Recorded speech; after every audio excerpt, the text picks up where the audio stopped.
Assalamualaikum warahmatullahi wabarakatuh. Alhamdulillahirrahmanirrahim. Pada kesempatan kali ini kita bisa ketemu lagi di video asinkron untuk mata kuliah algoritma dan pemrograman. Adapun materi bahasan yang akan kita bahas pada kesempatan kali ini adalah function. Baik, adapun outline yang akan kita bahas dalam video kali ini, yang pertama adalah function introduction, kemudian advantage of function, kemudian deklarasi function, dan terakhir adalah contoh-contoh coding berkaitan dengan penggunaan fitur function dalam Python. Baik, yang pertama adalah pengantar fungsi pada Python. Jadi Mas Mbak ketahui bahwa function itu merupakan sekumpulan statement yang saling berhubungan untuk menjalankan tugas atau tujuan tertentu. Jadi kalau kita bicara Mas Mbak nanti menggunakan function, maka setiap function itu punya tugas atau tujuan tertentu untuk dibuatnya. Kemudian function hanya dijalankan ketika dipanggil. Baik, nanti akan kita bahas bagaimana cara memanggilnya. Sekarang kita masuk ke jenis function. Jadi function itu dibagi dua. Jadi ada dua jenis function. Yang pertama built-in function. Jadi function ini adalah fungsi yang sudah disediakan dalam modul bahasa pemrograman tertentu. Jadi kalau di Python memang sudah ada sendiri, ya. Jadi ada banyak function, ya, print dan seterusnya. Kemudian ada yang disebut sebagai user definition function. Jadi fungsi yang tertentu yang dibuat oleh pengguna untuk melakukan tugas tertentu. Jadi kita sebagai programmer nanti, kalau Anda menggunakan bahasa pemrograman, Anda bisa mendefinisikan sendiri fungsi yang Anda butuhkan. Jadi kita sebut sebagai user definition function. Jadi ada dua jenis function, built-in function dan user definition function. Ini perlu dipahami ya Mas Pak ya. Baik. Nah, nanti kita akan membahas lebih banyak terkait dengan user definition function. Bagaimana cara kita membuat function dan bagaimana cara memanggilnya. Sekarang kita masuk ke bahasan selanjutnya, yaitu apa sih sebenarnya manfaat dari function? Apa keuntungannya kalau kita menggunakan function? Ada setidaknya 5 manfaat. Yang pertama, reducing duplication of code. Jadi dengan menggunakan function, kita sebenarnya menghindari penggunaan pengulangan code yang nggak perlu, gitu ya. Jadi kita mengurangi hal tersebut. Jadi reducing duplication of code. Kemudian manfaat yang kedua, decomposing complex problem into simpler piece. Jadi modular, gitu ya. Jadi program yang besar itu kita bagi menjadi fungsi-fungsi yang lebih kecil. Jadi sebenarnya kalau kita membuat program yang besar, itu ada sebenarnya fungsi input, misalkan ada fungsi pengolahan data, ada fungsi perhitungan biaya, misalkan ada fungsi pembayaran, misalkan. Nah itu dipecah-pecah sehingga program itu yang besar tadi itu kita bisa persempit lingkupnya, jadi pecah-pecah menjadi bagian-bagian yang lebih kecil. Nah itu yang kedua. Yang ketiga adalah improving clarity of code. Jadi dengan menggunakan function itu meningkatkan kejelasan dari coding yang dibuat. Apa maksudnya? Jadi bahwa ketika kita menggunakan function, karena tadi dipecah menjadi bagian-bagian lebih kecil, lebih simple, maka untuk memahaminya itu akan lebih mudah. Jadi kejelasannya akan meningkat ketika kita menggunakan function. Kemudian yang keempat itu reuse of code. Jadi kalau tadi yang poin pertama itu reducing duplication, jadi kita menghindari penggunaan atau pengulangan code. Yang keempat reuse of code. Jadi maksudnya kalau function itu sudah terdefinisi, kalau nanti kita mau menggunakannya lebih dari satu kali ya tinggal dipanggil saja. Jadi memungkinkan untuk penggunaan code itu tanpa kita menuliskan ulang. Jadi script yang banyak tadi itu nggak perlu kita tuliskan ulang, cukup memanggil fungsinya saja yang sudah kita definisikan. Kemudian yang kelima adalah information hiding. Jadi maksudnya ada misalkan beberapa code khusus, misalkan itu yang temuan programmer ya. Jadi Mas Mbak semua misalkan sudah menemukan code tertentu gitu, yang itu harapannya tidak diketahui orang, maka kita sembunyikan itu dan di coding besarnya itu hanya kita tampilkan fungsinya saja untuk mengenerate nilai tertentu. atau menjalankan fungsi tertentu. Jadi ini setidaknya ada 5 manfaat ketika kita berbicara terkait dengan apa sih yang menjadi manfaat dari function. Jadi ini akan terasa sekali Mas Mbak ketika nanti kita benar-benar memodelkan atau membuat code yang kompleks, yang besar masalahnya. Jadi dengan menggunakan function itu akan membantu kita. Jadi kita bisa menyelesaikan masalah itu per modul atau per bagian, nggak perlu semuanya jadi rutin. Jadi per bagian kita coba run, jadi kita simpan dulu, kemudian kita lanjut ke. Jadi kalau kita berbicara flowchart itu kan ada beberapa tahap tuh. Nah itu kita bisa selesaikan masing-masing tahapan mulai dari awal, selanjutnya itu dengan memecahnya menjadi function. Baik, semoga bisa dipahami terkait dengan manfaat function ini. Saya lanjutkan materinya untuk deklarasi function. Jadi untuk mendefinisikan tadi yang kita sebut sebagai user defined function atau fungsi-fungsi yang didefinisikan sendiri oleh programmer, itu caranya adalah sebagai berikut. Jadi untuk mendeklarasikan function setidaknya ada 5 elemen yang harus ada. Jadi yang pertama kita menggunakan def itu keywordnya ya Mas Mbak ya. Ini code untuk mendefinisikan function di Python. Kemudian bagian kedua setelah spasi ini yang kita sebut sebagai function name. Jadi setelah def itu spasi itu adalah dianggap sebagai nama fungsi. Jadi silahkan saja dinamakan sesuai dengan penggunaannya. Jadi kalau di bagian awal sudah dijelaskan bagaimana kaidah menamai file atau memberikan nama function. Jadi ada beberapa hal gitu ya. Bagian awal tentunya sudah disampaikan bahwa harusnya menggunakan kata yang mudah dipahami. Ini misalkan nama, kemudian diperjelas. Misalkan namanya yang membuat tuh yoga underscore luas, jadi untuk menghitung luas, atau luas persegi gitu ya. Nah, itu fungsi yang digunakan untuk menghitung luas persegi. Kemudian parameter itu adalah berupa informasi atau nilai yang digunakan di dalam function tersebut. Jadi ini opsional, bisa dikosongi. Tapi kalau membutuhkan nilai tertentu ya diisikan saja nilainya apa, besaran apa yang harus diisikan, dan itu dianggap sebagai input dalam function. Kemudian titik 2 semikolon itu digunakan sebagai penanda akhir dari header function. Jadi bagian ini kita sebut sebagai header. Nah, yang kalimat pertama ini kita sebut sebagai header. Isinya adalah def, kemudian nama function, kemudian parameter ini adalah besaran yang kita gunakan sebagai input fungsi. Titik 2, kemudian statement. Jadi statement di sini disebut kita anggap sebagai body of function yang berisi sekumpulan statement yang akan dieksekusi ketika fungsi tersebut dipanggil. Jadi disinilah letak proses komputasi itu di body of function ini. Ini adalah cara mendeklarasikan function. Contohnya misalkan def sambutan nama ya. Coba di define ini adalah code-nya Python, sambutan itu adalah nama fungsinya, nama itu adalah input yang nanti kita minta untuk diisi.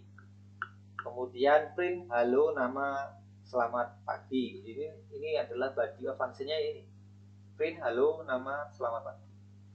Kemudian cara memanggilnya, nah nanti function ini untuk memanggilnya adalah function name underscore titik dalam kurung nama tadi. Jadi sambutan nanti itu digunakan untuk memanggil. Selanjutnya akan kita peragakan di PyCharm untuk mengilustrasikan bagaimana cara pengoperasian atau penggunaan function di dalam bahasa pemrograman Python. Baik, selanjutnya ini sudah kita mulai ke PyCharm-nya ya Mas Mbak ya. Semoga bisa dipahami tadi teorinya. Sekarang kita ke praktek. Untuk contoh pertama, program untuk mengaplikasikan function di bahasa pemrograman Python, kita akan membuat untuk memberikan kepada menggunakan code def Kemudian kita isikan nama fungsinya, karena ini untuk memberikan sambutan maka kita kasih nama sambutan. Kemudian parameter atau input yang kita gunakan di dalam program yaitu nama. Kemudian titik 2 ini penanda berakhirnya header dari function ini. Kemudian kita isikan ini body of functionnya yaitu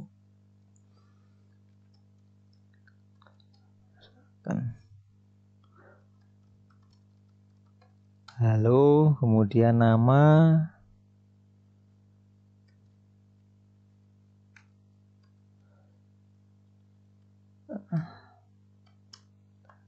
so kita gunakan input.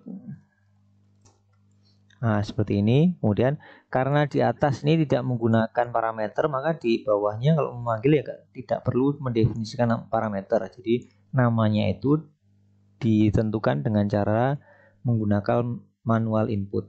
Jadi kita kira nanti ada opsi seperti ini, kita isikan di sini Andi misalkan. Nah, nanti akan ada muncul hasilnya sebagai berikut. Baik, ini adalah contoh pertama bagaimana cara mengeksekusi atau menggunakan function di dalam bahasa pemrograman Python. Selanjutnya kita akan lanjutkan ke contoh selanjutnya. Baik, selanjutnya kita akan mencoba membuat contoh yang menghitung luas persegi untuk mendefinisikan function. Kemudian kita tuliskan nama functionnya, misalkan luas perseginya ada 2 yaitu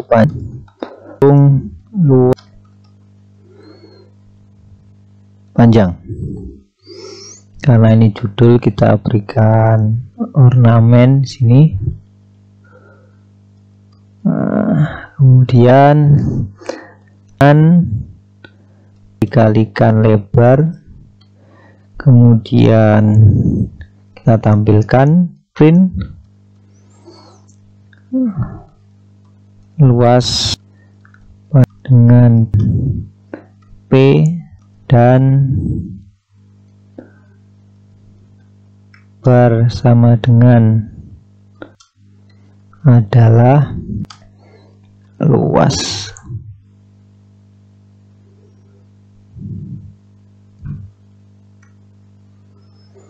Baik, jika sudah, nah ini kalau kita run ini tidak akan ada aksi apapun di sini kecuali setelah kita panggil. Caranya tadi untuk memanggilnya adalah kita mention nama, kemudian kita isikan dan lebarnya 4 misalkan. Nah, kalau sudah dipanggil seperti ini, jadi harus mengisikan ini ya, sesuai di sini input argumennya apa atau parameter yang digunakan. Kalau kita run nanti akan terpanggil programnya. Ini program untuk menghitung luas persegi panjang, mana luas persegi panjang dengan P sama dengan dan lebar sama dengan 4 adalah 24. Nah, ini adalah untuk menghitung. Jadi nanti kalau ada satuan panjangnya berikan saja. Ini cara pertama. Cara yang kedua, ini dikosongkan panjang lebarnya ini. Tapi kita menggunakan input untuk menentukan P dan L-nya. Jadi P sama dengan integer. Karena kita menggunakan input ya Mas Mbak ya, maka by default input itu nilai yang dimasukkan itu tipe datanya adalah string.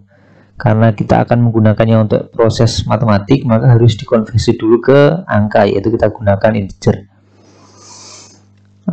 Inputkan, kemudian sama dengan int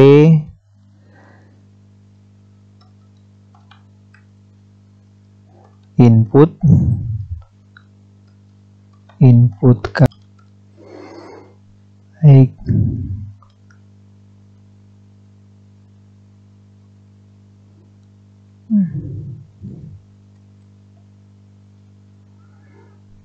Oke. Baik, kalau sudah seperti ini, karena di atas pada waktu mendefinisikan tidak menggunakan parameter apapun, maka di sini kalau memanggil juga sama, nggak usah menggunakan parameter. Jadi kalau kita panggil dia, nanti ada inputkan panjang, misalkan panjangnya 7, lebarnya 5 misalkan. Nah, maka nanti akan luas persegi panjang dengan P sama dengan 7 dan lebar 5 adalah 35. Baik Mas Mbak, ini adalah contoh yang kedua, yaitu untuk menuliskan code function untuk menghitung luas persegi panjang. Semoga bisa dipahami. Baik, contoh selanjutnya terkait dengan pengaplikasian function pada bahasa pemrograman adalah contoh 3, yaitu membuat program statistik dasar ini ya, mana fungsinya kita definisikan def statistik, kemudian inputnya parameternya adalah X yang kita gunakan. Kemudian di sini karena statistik itu membutuhkan datanya dalam bentuk list ya Mas Mbak. Ini kita kosongi di awal karena belum ada.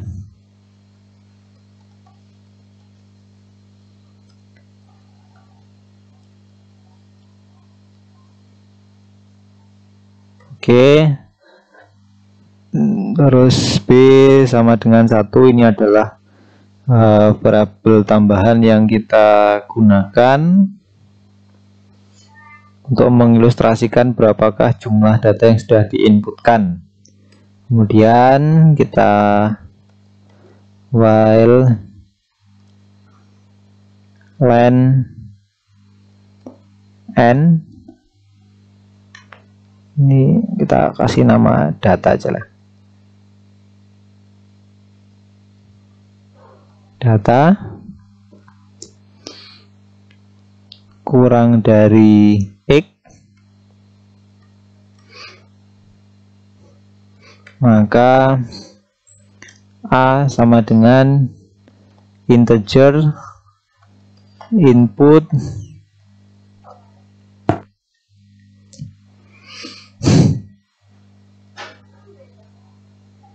inputkan bilangan ke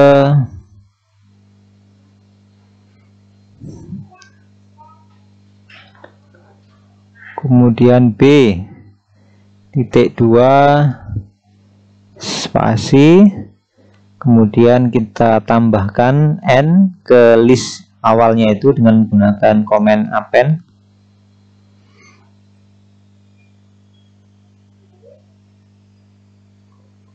Data dot append A, yang kita tambahkan adalah A. Jadi A tadi yang kita inputkan dengan menggunakan append. Kemudian B plus sama dengan 1. Nah, ini adalah keseluruhan, ini adalah mekanisme untuk menambahkan data sampai sejumlah X. Nah, jadi X itu di sini input ini adalah jumlah data yang diminta. Kemudian jika sudah dicetak print data. Kemudian kalau sudah, kita hitung fungsi statistiknya. Misalkan mn itu sama dengan min data, mencari nilai minimum, nilai terkecil dari data. Kemudian mx itu code-nya adalah max data, ini kita gunakan untuk mencari nilai terbesar dari data. Kemudian ln itu sama dengan len data, ini kita gunakan mencari jumlah elemen data. Nah, ini elemennya ada berapa. Kemudian sm itu penjumlahan ya, sum. data. Baik, mencari jumlah total dari seluruh data. Baik, ini adalah fungsi statistik dasar yang kita gunakan. Jadi masih minimum, maksimum, panjang, dan jumlah. Kemudian selanjutnya return mn underscore, kemudian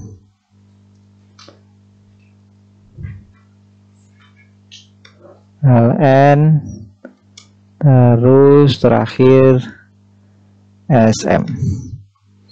Baik, kalau sudah tak inputkan di sini mn, mx, ln, dan sm sama dengan statistik. Nah, ini kita panggil fungsinya ya, Mbak 6 misalkan. Nah, berarti ini cara memanggil fungsinya seperti ini.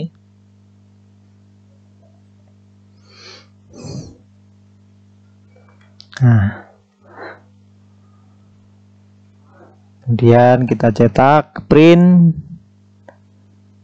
mn, mx, ln, dan sm. Kemudian kita run. Nah, nanti input bilangan pertama ya, misalkan 3, yang ke 4, 5, 6, 7, 8. Nah, ini jadi datanya itu adalah ini. Kemudian ini adalah nilai tadi ya, berurutan mn, nih print mn, mx, ln, sm. Jadi nilai minimumnya adalah 3, nilai maksimumnya adalah 8, panjang datanya adalah 6, ada 6 elemen dari 3, 4, 5, 6, 7, 8. Kemudian jumlahnya adalah 33. Jadi jumlahnya itu adalah data keseluruhan. 3 tambah 4, 7 tambah 5, 12, 12 tambah 6, 18, 18 tambah 15, 33. Jadi betulnya jumlahnya adalah 33. Ya. Dan Mas Mbak juga bisa nambahkan, misalkan rata itu sama dengan SM dibagi LN misalkan.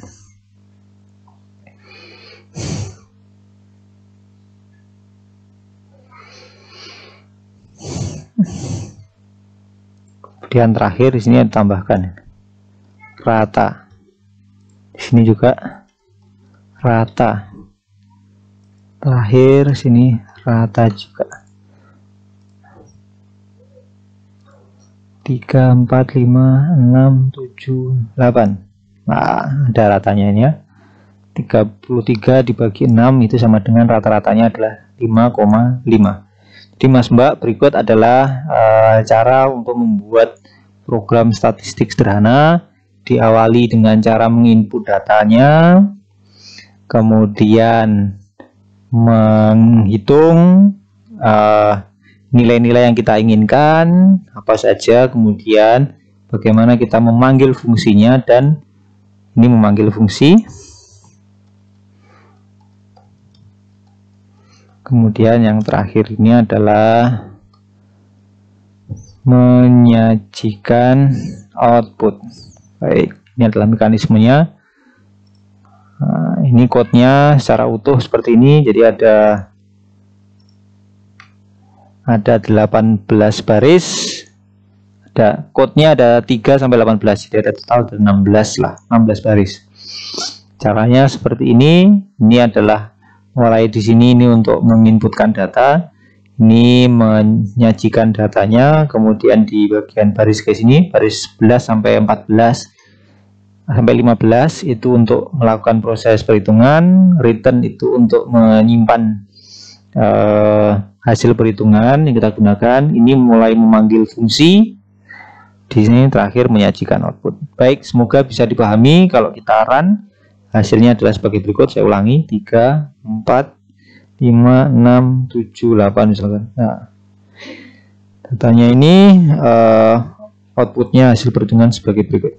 Baik, semoga bisa dipahami. Kita lanjutkan ke contoh selanjutnya.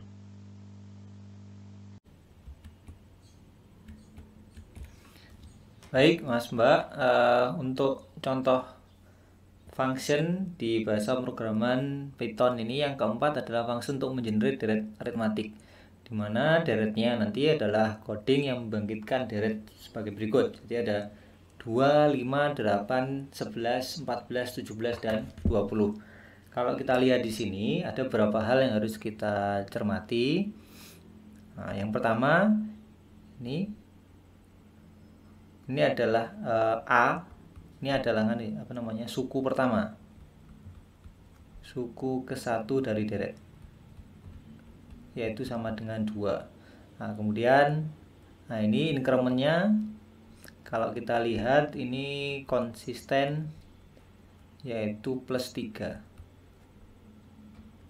ya, terus plus 3.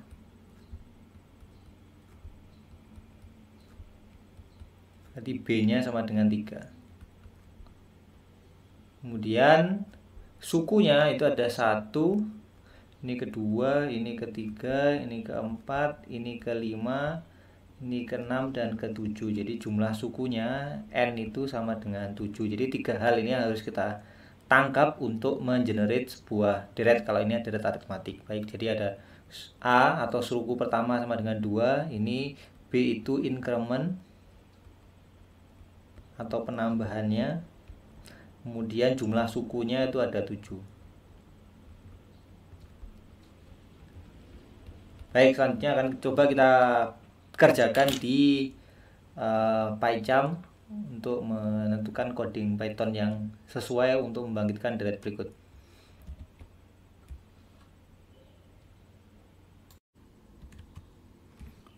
Baik, selanjutnya kita akan melakukan penulisan code untuk contoh soal yang keempat tadi.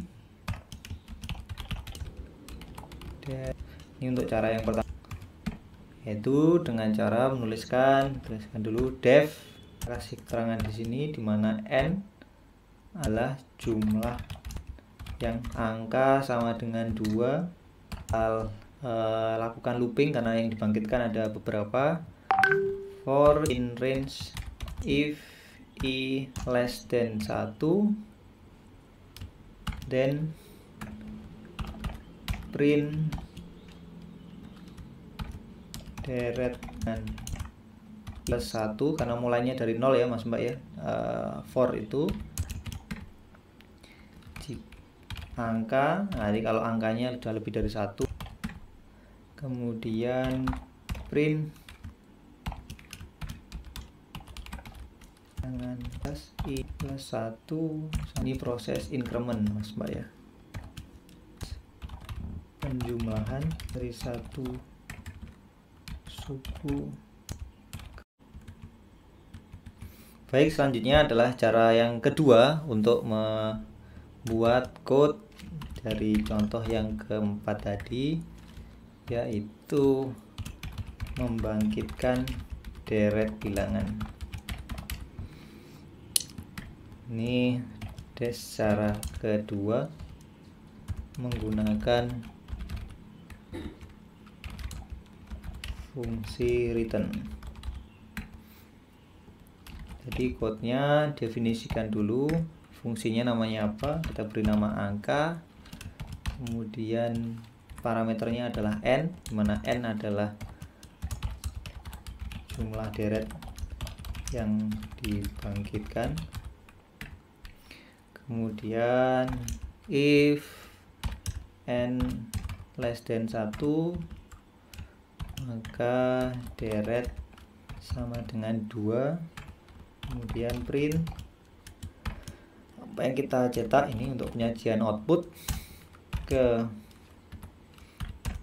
sama dengan n plus 1 adalah spasi deret, else nya deret sama dengan angka n-1 kemudian ditambah 3, print deret ke n plus 1 adalah deret, kemudian return deret. Kemudian karena ini yang dibangkitkan mulai dari 0, kurang 1 berarti artinya 0, jadi kita cukup nanti kalau memanggil tidak ada output apapun karena fungsinya belum kita panggil. Sekarang kita isikan angka 6.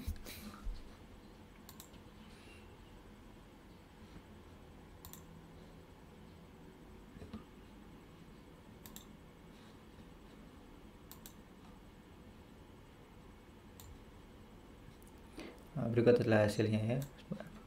Jadi deret pertama 2, 5, 8, 11, 14, 17 hingga ke 20 dengan menggunakan code return. Jadi code return itu dia bisa menyimpan nilai sehingga nanti bisa diindeks n-1 itu bisa kita panggil lagi. Baik, ini adalah cara yang kedua. Semoga bisa dipahami. Selanjutnya saya akan jelaskan menggunakan cara yang ketiga, dimana cara ketiga ini menggunakan kombinasi antara kita menggunakan double function dan menggunakan fungsi return. Baik, nah maka code-nya sama angka if n-1, nah ini tidak deret sama dengan 2 tapi kita menggunakan return 2, kemudian tidak langsung ke penyajian,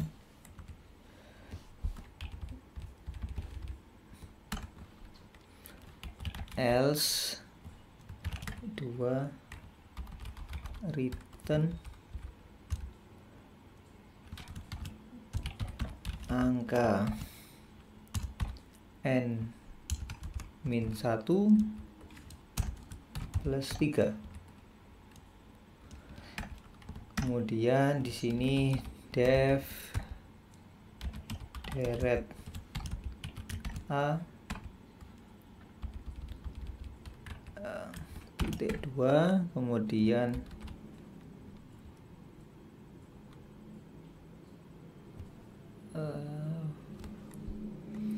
fungsinya itu kita menggunakan for i in range a, kemudian kita panggil perintah angka yang ada di atas itu print deret ke i plus 1 adalah angka i. Dan kita panggil di sini, yang kita panggil deretnya deret 7.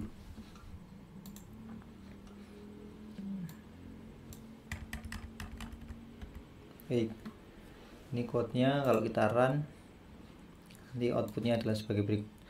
Deret pertama 2, 5, 8, 11, 14, 17 dan 20.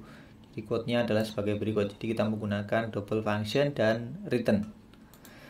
Baik Mas Mbak, ini adalah cara pengerjaan contoh keempat, yaitu membangkitkan deret bilangan. Ini deret aritmatik dengan nilai awal 2, kemudian incrementnya adalah 3, dan jumlah suku yang dibangkitkan adalah sama dengan 7. Semoga bisa dipahami. Selanjutnya akan kita lanjutkan ke contoh kelima. Baik, untuk contoh selanjutnya yang kelima, yang contoh terakhir, yaitu mengenerate deret bilangan, masih deret bilangan, tapi ini adalah deret Fibonacci ya Mas Pak ya. Pun sukunya 0, 1, 1, 2, 3, 5, 8, 13, 21, 34. Jadi deret Fibonacci ini salah satu alat untuk mengilustrasikan bagaimana coding yang dibangun oleh seorang programmer. Jadi ketika belajar itu umumnya menggunakan ini deret Fibonacci. Jadi perlu juga kita ikuti runutan belajar tersebut.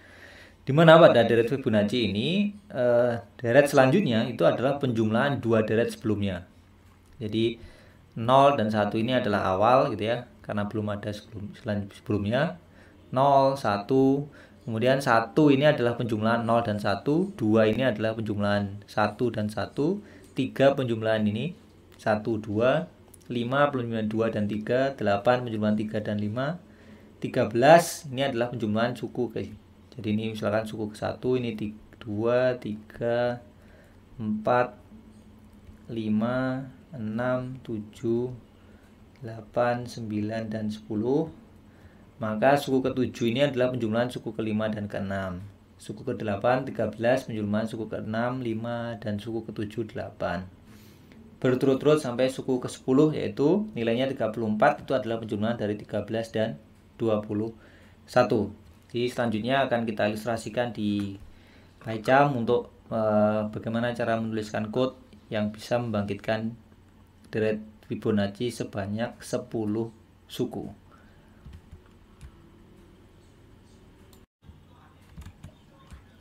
Baik, berikut adalah cara menuliskan code program Python untuk fungsi deret Fibonacci dengan cara yang pertama ya Mas Pak ya. Deret Fibonacci cara 1. Jadi kita definisikan terlebih dahulu fungsinya, kita beri nama Fibonacci. Kemudian parameternya tidak kita gunakan. Kemudian panjang deretnya itu kita tentukan dengan menggunakan input.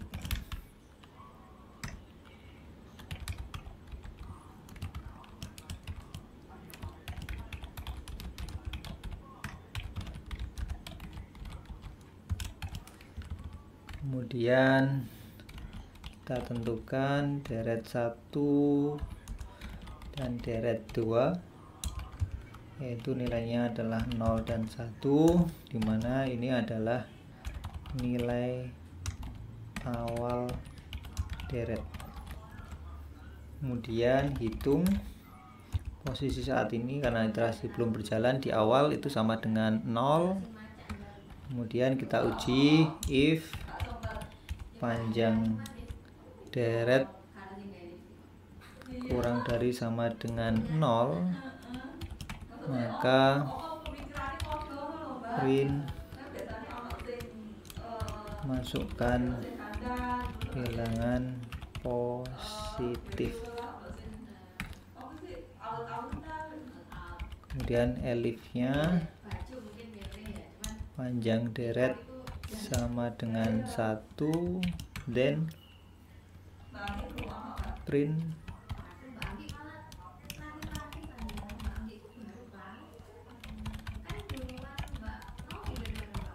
Fibonacci sebanyak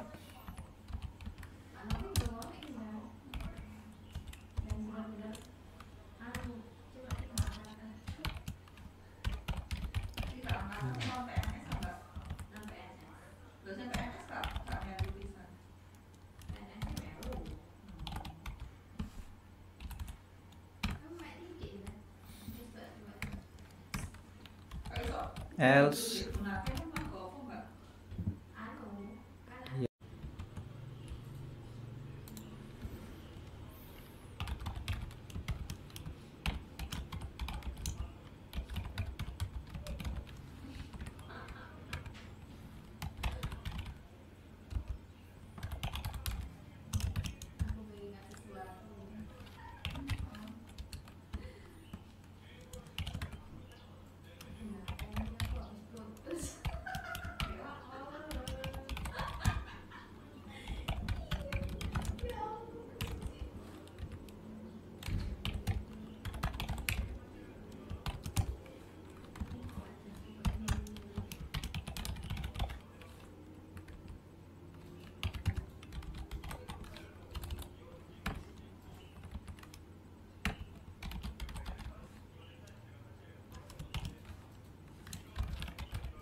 Ini adalah proses untuk updating nilai.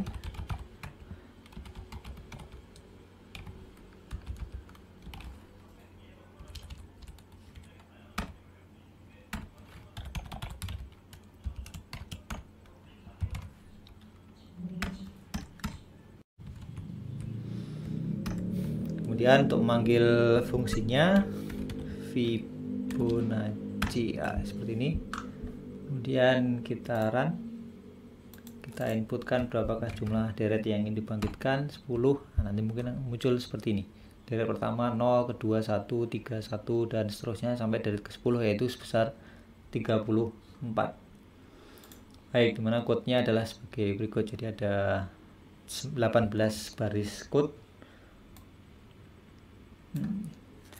Semoga bisa dipahami. Selanjutnya akan kita lanjutkan ke cara yang kedua.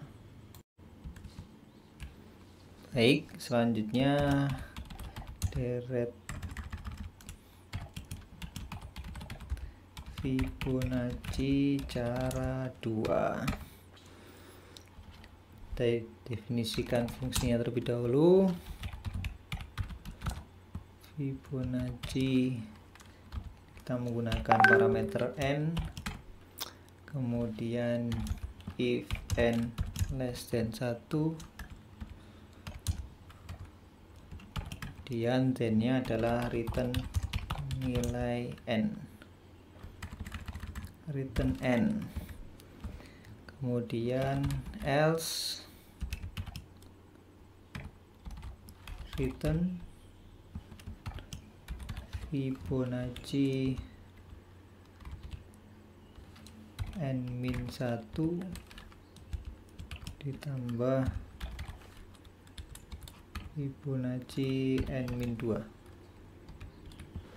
kurung buka kurung tutup. Oke, selanjutnya kita gunakan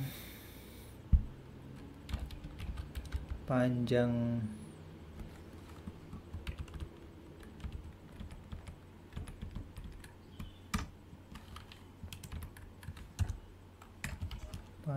deret itu sama dengan integer dari inputkan panjang deret. Kemudian sama seperti sebelumnya, kita uji if panjang deret itu bernilai kurang dari sama dengan 0, maka kita berikan output, masukkan nilai positif. Jika sudah, kita ke else nya, kemudian print deret Fibonacci 2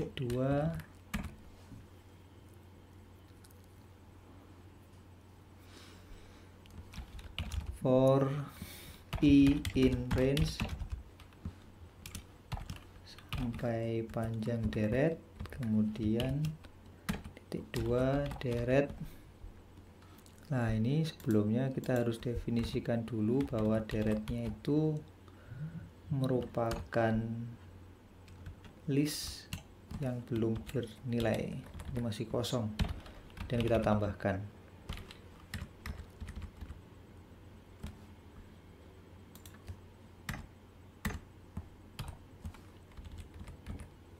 deret.append. Yang kita tambahkan adalah Fibonacci ke i, indeksnya kita menggunakan i, kemudian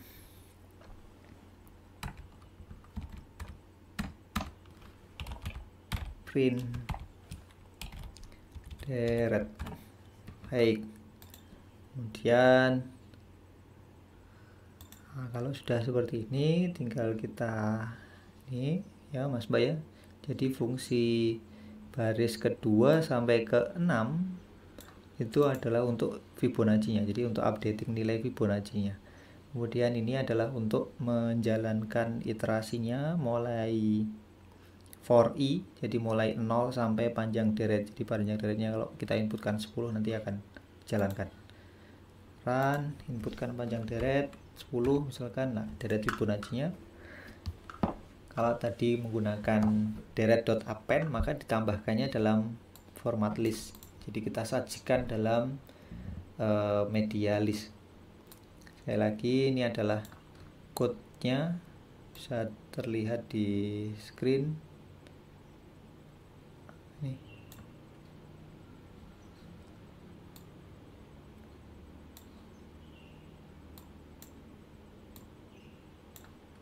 Nah, kemudian ini outputnya.